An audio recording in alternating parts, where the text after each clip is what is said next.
Bonjour, bonjour.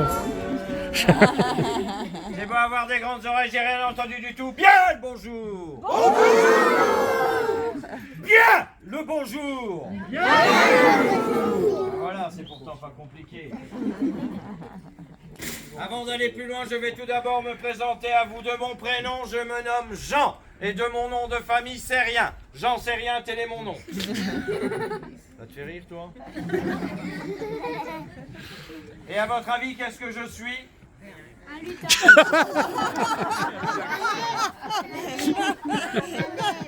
À votre avis, qu'est-ce que je suis? Un élève. Oui, je suis un lutin comme tous les lutins. J'aime traverser le temps, j'aime traverser les âges. Et ma période de prédilection, c'est le Moyen-Âge. Et je vais vous parler du Moyen-Âge, de choses que vous avez gardées du Moyen-Âge, des gestes, des expressions, mais surtout vous conter une histoire qui vient tout droit de cette époque-là.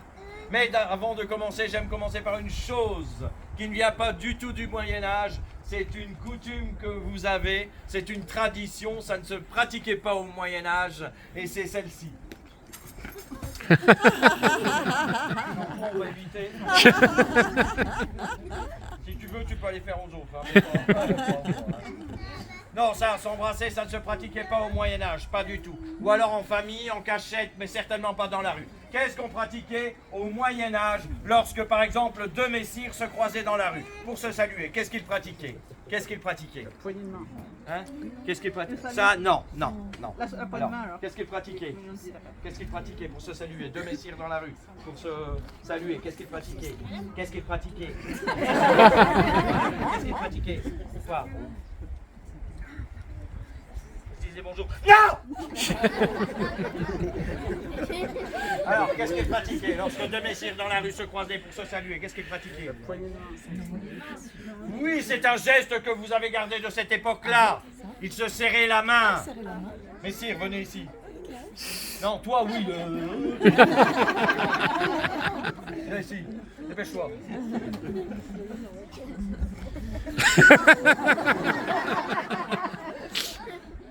Ne me regarde pas de haut, j'aime pas ça. Messire comment? Denis. Denis. Eh bien, avec Messire Denis, je vais vous démontrer comment on se serrait la main au Moyen-Âge.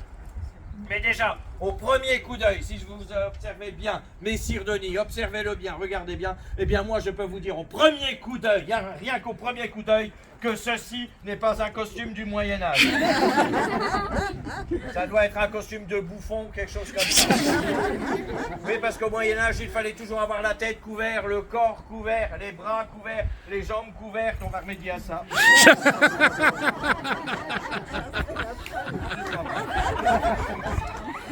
On va aller plus loin.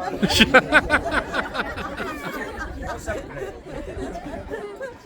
Donc, je vais vous montrer comment on se serrer la main. Il y en a qui se...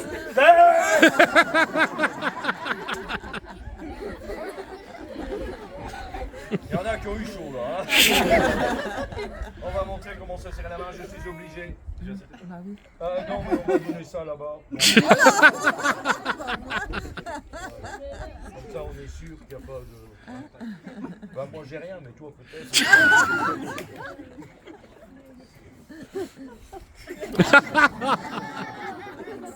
Les manches à l'époque étaient amples. Et pour se serrer la main, on a... Non, mets-toi de face, mets-toi de face. Pour se serrer la main, on introduisait sa main dans la main de l'autre et on la faisait glisser dans sa manche. Je vais aller par là, c'est rapide. Pourquoi on introduisait... Oh, il y a du poil là. Pourquoi on introduisait sa main dans la manche de l'autre, à votre avis? Hein? Pourquoi on introduisait sa main dans la manche de l'autre? Pour voir s'il n'y a pas une dague. Hein? Pour voir s'il n'y a pas une dague. Oui, la grâce est tombée là-bas. Et on était très suspicieux à cette époque-là. Donc on introduisait sa main dans la manche de l'autre pour vérifier qu'il n'y ait point d'armes. Une autre chose que vous avez gardée du Moyen-Âge, lorsque tu fais la fête, qu'est-ce que tu fais? Lorsque tu fais la fête, Je fais ce soir. hein? Je bois. Tu bois, ça on l'avait remarqué. Juste avant de boire, qu'est-ce que tu fais? Tu trinques. Trinquer vient aussi du Moyen-Âge. Pourquoi on trinquait au Moyen-Âge? Hein? pour vérifier qu'il n'y avait pas de poison. Bien, la cire est tombée, la grâce est tombée de ce côté-là. Elle n'a pas forcément gagné, mais elle est tombée de ce côté-là. On était très suspicieux, je vous dis, donc on prenait les deux coupes, on les remplissait à ras-bord et on les cognait l'une contre l'autre, de façon qu'un liquide passe d'une coupe à l'autre, pour être sûr qu'il n'y ait point de poison. Voilà, ça ce sont des choses que vous avez gardées du Moyen-Âge. Il y en a encore plein d'autres gestes qui viennent de cette époque-là, et aussi des expressions, notamment... Denis, tu vas rester là longtemps? Non, mais tu peux y aller là.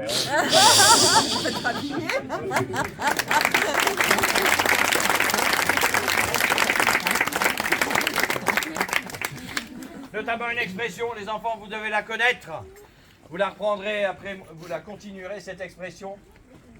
Je de main, je de vilain. Voilà. Pourquoi vous dites cette expression dans votre époque? Pourquoi vous dites attention, je de main, je de vilain? Pourquoi vous dites ça? Hein? On se fait mal. Parce que On se fait mal. on se fait mal. Oui, parce que les enfants commencent à s'amuser, puis ça commence à se chamailler, ça tourne au vinaigre, et des fois on dispute, donc on dit attention, je de main, je de vilain. Cette expression vient du Moyen-Âge, plus exactement, elle est arrivée à la fin du XIVe siècle, au début du XVe siècle. À cette époque, on commençait à pratiquer un sport que vous pratiquez encore aujourd'hui, mais sous un autre nom. Quel est ce sport? Quel est ce sport? Non! Le foot et le rugby, c'est la soule. Alors, quel est ce sport? Les jeux de pommes. Hein? Les jeux de pommes. Comment tu as dit? Les jeux de pommes. Le jeu de paume, la grâce est tombée là. Elle n'a pas gagné non plus, mais enfin bon. Le jeu de paume, qui est l'ancêtre du tennis. Pour jouer au tennis, il faut une raquette. À l'époque, pour le jeu de paume, on disait une batte. On va parler en raquette, ce sera plus simple. Cette raquette était fabriquée par des artisans. Elle était ornée, sculptée, ornementée. C'était une petite œuvre d'art à elle toute seule. Elle coûtait très cher à la fabrication. Et en plus, au début de ce sport, qu'est-ce qu'on mettait dans la raquette pour faire rebondir la balle? Au tout début de ce sport, qu'est-ce qu'on mettait à l'intérieur de la raquette? Au début, à l'intérieur de la raquette, qu'est-ce qu'on mettait? Hein? Des poils de chien. Oh bah, voilà autre chose. Alors, là quoi? Pour retenir la balle, pour faire partir la balle, qu'est-ce qu'on mettait? De la peau, ça vient de la peau, qu'est-ce qu'on mettait? Pardon? Oui, c'est monsieur là qui m'a... Ah oui, elle dit quelque chose et puis elle dit non, c'est monsieur derrière qui l'a dit. Alors, qu'est-ce qu'on mettait? Du non. Bonjour. Allez, on se dépêche. Peau de mouton. Ça vient de la peau, alors qu'est-ce qu'on mettait? La graisse. Du cuivre. Tu peux aller te coucher, hein. Alors, qu'est-ce qu'on mettait? Allez, on écrivait dessus au Moyen-Âge. Du parchemin, oui, du parchemin. Tu crois que je t'ai pas vu, toi? Du parchemin, du vieux parchemin. Au plus le parchemin était vieux, au mieux la balle rebondissait. Si bien que pour se fournir en parchemin, sans aller trop loin et sans que ça leur coûte trop cher, où est-ce qu'ils allaient chercher leur parchemin? Attention, le premier qui me dit la librairie, je lui en colle une.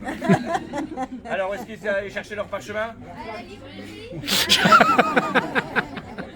Alors, où est-ce qu'ils allaient chercher leur parchemin?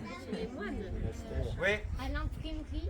à l'imprimerie, il n'y avait pas encore. Alors, À l'endroit où il y avait des papiers. tout était transcrit à la main. Alors, pas les églises, dans les monastères. C'était là qu'il y avait tous les parchemins. C'était là qu'il y avait les bibliothèques, tous les parchemins, les moines transcassés, qu'on vienne leur chercher tous leurs parchemins. Ils ont dit, mais arrêtez! Arrêtez de venir nous chercher tous nos parchemins! Prenez autre chose pour jouer à votre jeu de pommes! Et c'est à partir de là qu'ils ont pris pour faire mettre dans les raquettes des boyaux de chat. Les enfants, si vous avez un chat à la maison, essayez. Vous verrez, ça marche très bien. Et si vous n'en avez pas assez, vous prenez le chat du voisin. Donc cette raquette coûtait très cher à la fabrication, très très cher. Donc ce n'était que les riches, les nantis, les bourgeois, les princes, le roi qui aimait jouer au jeu de paume. Mais le paysan lui aussi, il avait envie de jouer au jeu de paume, mais il ne pouvait pas se payer la raquette, donc il jouait avec la paume de la main. Et un paysan à l'époque, ça s'appelait un vilain. Jeu de main, jeu de vilain. Voilà d'où ça vient. Voilà.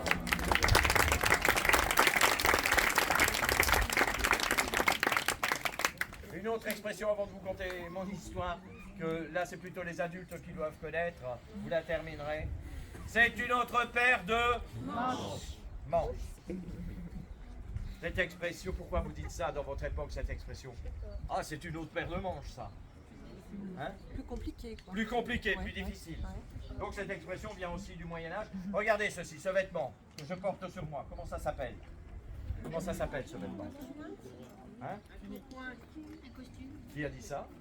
Ouais, je Un pense que c'est pourpoint, ça, tout c'est à ça. fait, c'est Ouais, un c'est ça. pourpoint. Ouais, ouais. D'ailleurs, il y a une expression qui vient de ce vêtement, du pourpoint, et c'est à brûle-pourpoint, tout à fait. À brûle-pourpoint, on dit cette expression, surtout quand c'est une discussion très envenimée, très chaude, très surprenante, une discussion à brûle-pourpoint. Pourquoi? Parce qu'à la fin du Moyen-Âge, les militaires étaient habillés d'un pourpoint et ils utilisaient les premières armes à feu, qui n'étaient pas tout à fait efficaces. Donc il fallait s'approcher très près de l'adversaire, et lorsqu'on tirait, on le surprenait, mais comme les armes n'étaient pas tout à fait efficaces, on se brûlait le pourpoint. À brûle-pourpoint, donc étonnant, très chaud. Mais je vais vous parler de cette expression, à brûle-pourpoint, pour c'est une autre paire de manches.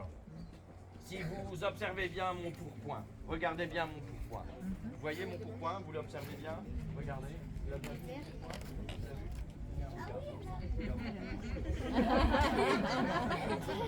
Mais si vous observez, allez, au revoir. Si vous observez bien mon pourpoint, oh l'eau c'est pêche.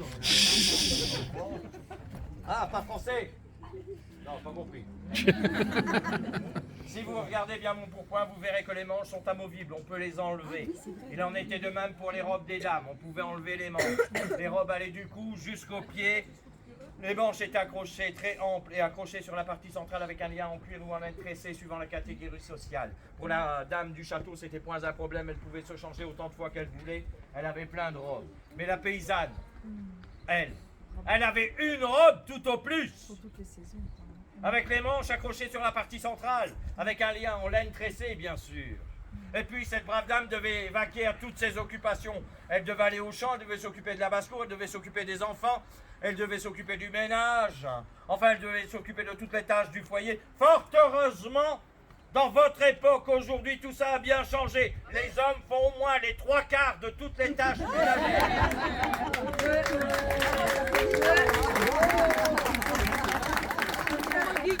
Je ne dis que des vérités. Donc en premier, cette brave dame, elle se salissait les manches. Et après, elle devait aller à la messe. On ne va pas à la messe avec des manches crottées. Cela ne se fait point. Il faut se changer. Mais elle n'avait pas de robe de rechange. Elle n'avait que des manches de rechange. C'est une autre paire de manches. On passe à autre chose. Voilà de où ça vient. J'aimerais savoir... Avant de compter l'histoire, j'aimerais savoir si quelqu'un parmi vous a servi dans l'hoste royal. Est-ce que quelqu'un a servi dans l'hoste royal? Est-ce que quelqu'un a servi dans l'hoste royal?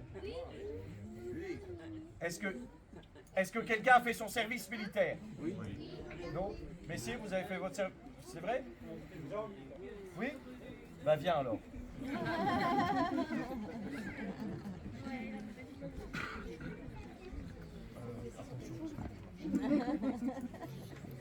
Messire comment? Voilà, lui est prêt à se déculotter tout de suite. Julien, messire Julien. Tu bois pas que de l'eau, Julien. Hein? Alors, messire Julien, vous avez fait votre service militaire dans quelle arme? L'armée de l'air. Où est-ce que je vais mettre ça au Moyen-Âge? Je vais te mettre dans les pigeons, ça va? Donc, si tu as fait ton service militaire, messire Julien, vous êtes à même de montrer un beau salut militaire à ces braves gens. Montrez un salut militaire. Voilà. Repos. Salut. Repos. Salut. Salut. Repos. Salut. Repos. Salut. Repos. Salut. Repos. Je peux tenir une demi-heure.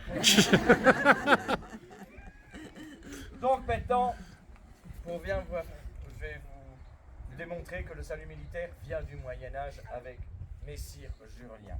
Pour bien comprendre, Vous allez tous bien observer Messire Julien, observez-le bien, regardez-le bien, pas moi, lui, regardez-le bien. Regardez bien Messire Julien, maintenant vous allez vous imaginer que Messire Julien est un pro-chevalier.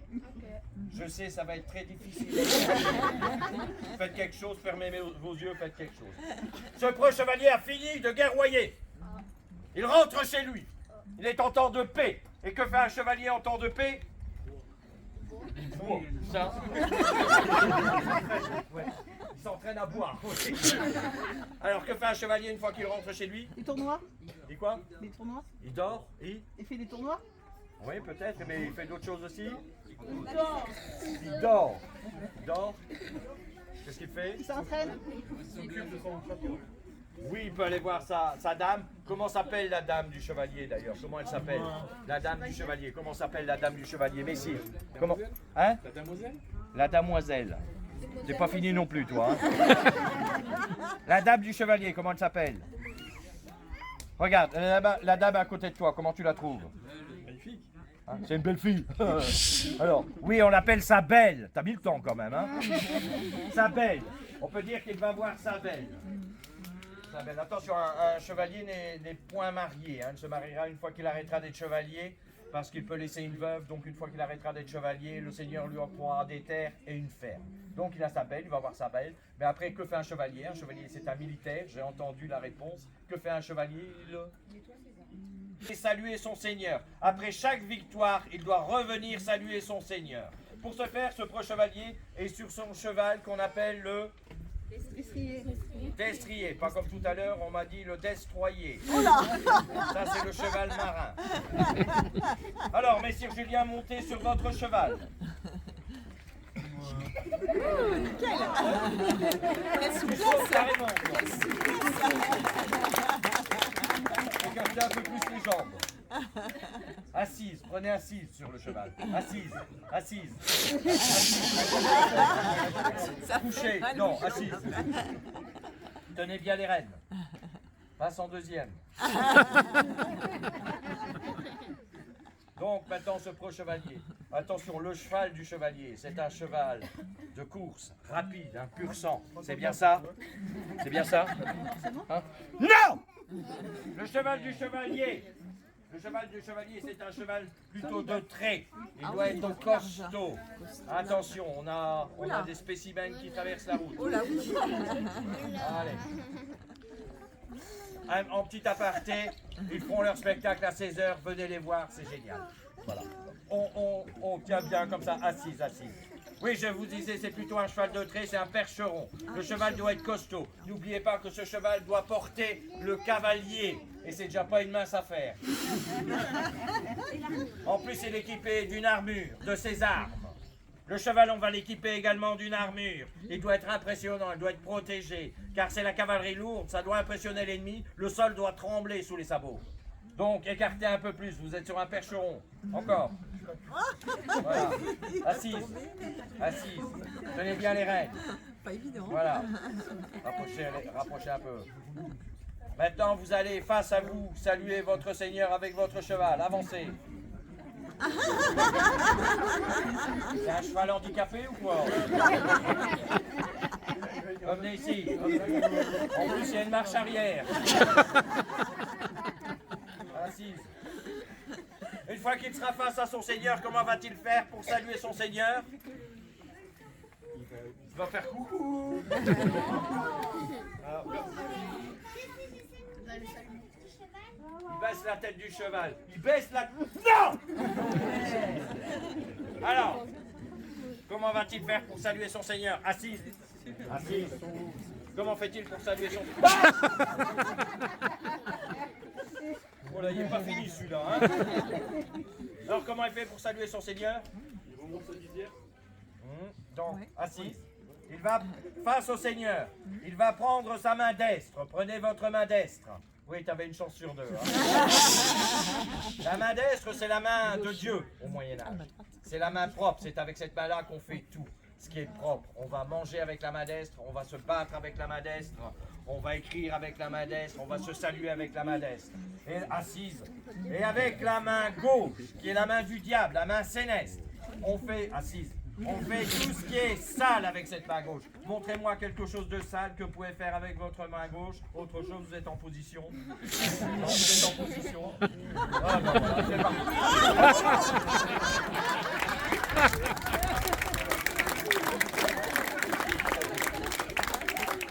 Cherchez à me mettre dans la merde, toi. Donc il va prendre sa main d'estre, avec sa main d'estre, il va soulever délicatement la visière de son casque, comme ceci. Et c'est de là qu'on a gardé le salut militaire. Voilà. Une fois qu'il aura salué son seigneur, son écuyer va lui remettre sa lance. Je n'ai que ça. Et avec sa lance, il va aller saluer quelqu'un d'autre. Qui à votre avis? Hein? La reine, elle n'est pas là. Sa belle. Sa belle. Oui, il va aller saluer sa belle. Attention, sa belle, ça peut très bien être la dame du Seigneur. La dame du Seigneur peut très bien être amoureuse de ce preux-chevalier et le preux-chevalier peut très bien être amoureux de la dame du Seigneur. Le Seigneur sera au courant et il ne dira rien. Il pourra promener la dame du Seigneur. Il pourra écrire pour elle. Il pourra chanter pour elle. Il pourra lui conter des poésies. Le Seigneur sera au courant de leur amour et ne dira rien. On appelle ça l'amour courtois. Il ne faut pas oublier qu'à cette époque-là, un seigneur peut avoir 50, 60 ans et sa dame peut avoir 16 ans. Donc vous imaginez bien que des dames de 16 ans qui voient des preux chevaliers arriver au château, elles en tombent tout de suite amoureuses. Bon, peut-être pas de celui-là. Je sais très bien que pour vous, c'est très compliqué de comprendre qu'un homme de 50, 60 ans peut épouser une dame de 16 ans, surtout que d'après ce que j'ai appris dans votre époque à vous, avec votre roi actuel, c'est l'inverse. Chacun fait comme il veut. Donc il va aller, il va aller, il va aller saluer sa belle. Choisissez, pas la vôtre, une autre dame, une dame qui est aussi belle. Oui, oui, tu vas choisir une dame que tu trouves très belle. Tu vas la choisir pour qu'elle devienne ta belle. Va vers elle avec ton cheval. Choisis. Montre-moi. Oui, vas-y. Vas-y. Allez, vas-y, dépêche-toi. Non, pas les enfants. Hein. Faut pas exagérer. Hein. Voilà. T'as fière allure hein, avec ton cheval. C'est elle que tu as choisie. Oui. Il n'y avait que ça, quoi. Bon. Eh bien, tu vas baisser ta lance vers elle et cela va signifier que tu vas te battre pour elle. Si ta belle est d'accord que tu te battes pour elle, elle va accrocher quelque chose au bout de la lance. Qu'est-ce qu'elle accroche au bout de la lance? Un billet. Qu'est-ce qu'elle accroche? Un billet, l'autre. Alors, qu'est-ce qu'elle accroche? Un quoi? Viens.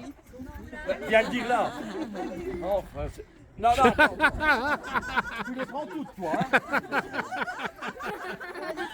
Vas-y, écoutez bien. Elle va vous le dire. Dis-le bien fort. Non. Un mouchoir, n'importe quoi. Si, quand elle s'est bien mouchée dedans, ça peut. Alors, qu'est-ce qu'elle accroche? Son foulard. Non. Non plus. Non. Non, pas sa culotte. Vas-y, mets un peu ta culotte qu'on voit. Non, pas de collier. Non, je vous ai donné la réponse. Vous ne m'avez pas écouté, je vous ai donné la réponse. Voilà, si elle est d'accord que son preux-chevalier se batte pour elle, elle va dégrafer une manche et elle va l'accrocher au bout de la lance. Et on appellera ça la première manche. Lorsqu'il aura combattu pour la première manche, il reviendra voir sa belle et lui demandera la seconde manche. Si elle est toujours d'accord, elle dégrafera la seconde manche et on appellera ça la deuxième manche. Mais si par malheur ce preux-chevalier a perdu une manche, on dira tout simplement qu'il combattra pour la belle.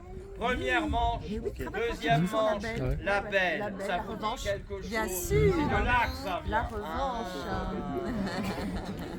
Vous n'êtes jamais posé la question pourquoi on disait première manche, deuxième manche, la belle? Non. On vous aurait dit première culotte, deuxième culotte, la moche. C'était le même pour vous. Non, Julien, je peux bien.